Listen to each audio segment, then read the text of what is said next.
City Administrator of Hibbing, and I'm also the former chairman of the Iron Range Community FiberNet. And I see Mr. Swanson there, and he was a part of it through Two Harbors.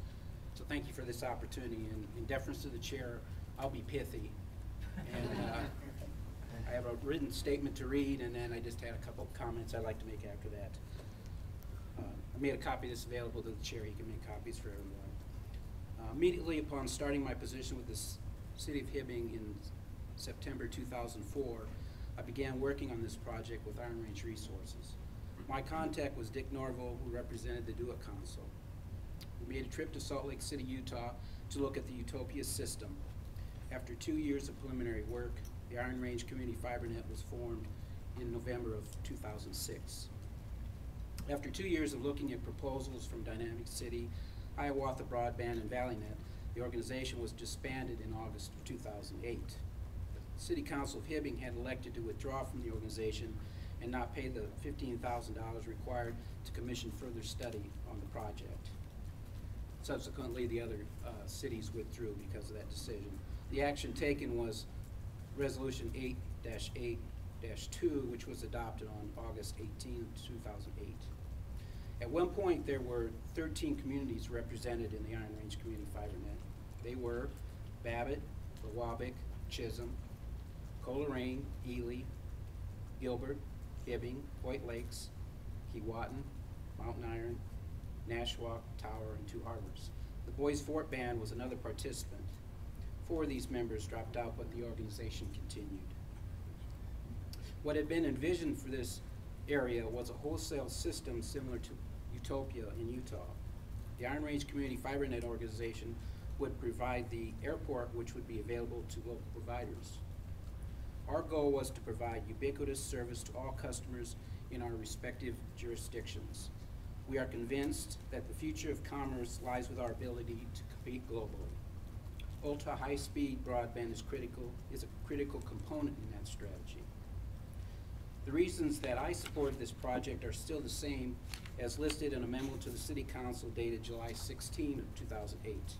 Quote, the first reason is that there is no guarantee that the incumbents will address service issues which they have traditionally ignored.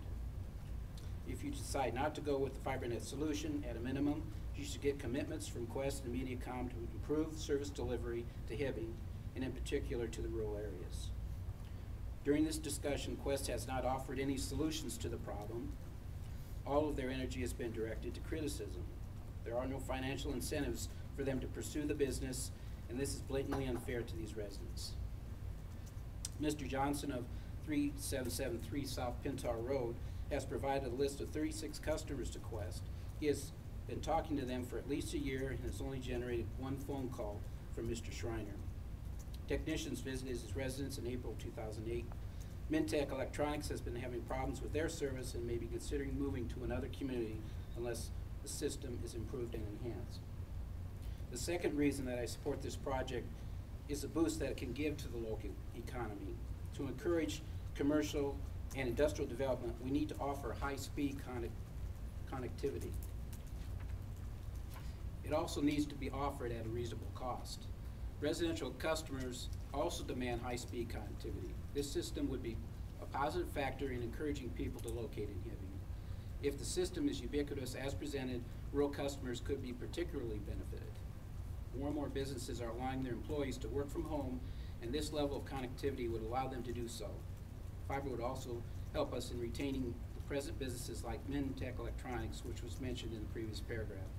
This project should be considered as valuable infrastructure and would be an investment in the future of Hibbing. The third reason is that this project addresses the future needs of Hibbing.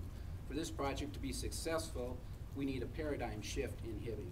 My first exposure to the internet occurred in 1995.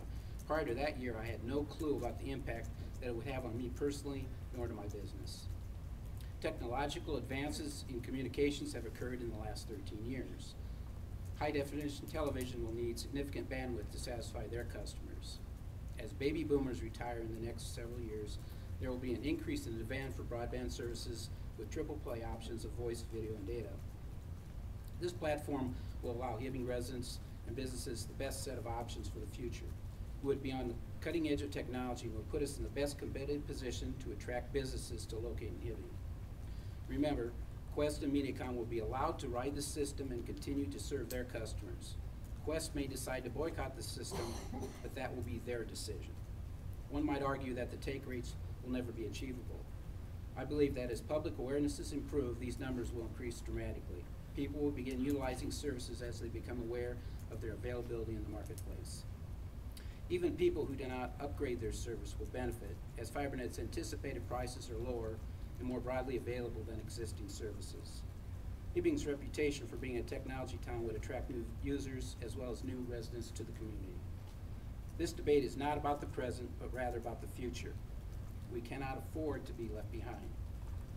In my opinion, the reason this project failed was that the incumbents were successful in creating doubt and fear among the various city councils in the range. This was a project which had never been undertaken in range history, and it was difficult to convince them that the take rates would be sufficient to make the system financially sound. They were concerned about the possibility of the network going bankrupt and how this would affect the credit ratings of the various cities in the network. Quest hired the Costin Group as a consultant to help provide information to discredit the effort and doubt its viability. The situation that we find ourselves in is very similar to the issue of rural electrification in the 1900s. The private utilities had every incentive of bringing electricity to densely populated cities, but less incentive to bring the same services to rural customers.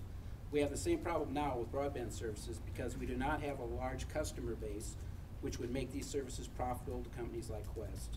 We need to band together on a county-wide basis and generate systems which would be subsidized by the federal government to make this work. That's the end of my prepared remarks. Basically, I wanted to say this, that we're not opposed to a public-private partnership in this area. In fact, we welcome it. I'm concerned about our citizens in our community and throughout the area of the FiberNet district. And however we can get that done, I'm in favor of it, because it's a critical piece of infrastructure that's just as important as the roads and the water lines that go to developments. So I believe it's critical. Geographically, we're isolated up here in some ways. Not everybody in the country knows where northern Minnesota is. But if you use the internet, it doesn't matter. People in Malaysia can be buying product from people in Hibbing. And so that's our position on it. And I'm really excited to see that the work that this organization is doing, because I sense that you're heading in the direction of a solution, and I applaud that.